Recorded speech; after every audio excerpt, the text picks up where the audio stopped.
টানা 2 দিন বৃষ্টির কারণে কৃষকের অনেক বড় একটা ক্ষতি হয়ে গিয়েছে।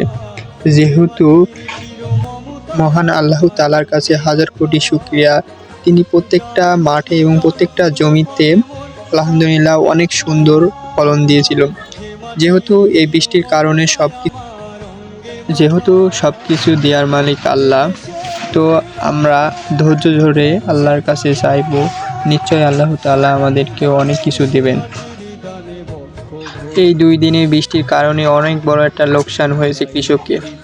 তো প্রত্যেকটা গ্রামে কিন্তু মাঠ ভর্তি ধান রয়েছে। তো অন্যান্য ফসলই রয়েছে, তার ভিতরেও কিন্তু মাঠ ভরে ধান রয়েছে। এই ধান কিন্তু পড়ে রয়েছে ষাট হয়ে। কারণ যেহেতু ধান কেবলমাত্র ফুলে শেষ হয়েছে, ঠিক তখনই কিন্তু ধানটা পড়ে গিয়েছে, অর্থাৎ একদম ষাটপাট অর্থাৎ বিছানার মতো পড়ে গিয়েছে। যেহেতু তো আমি এক কৃষকের কাছে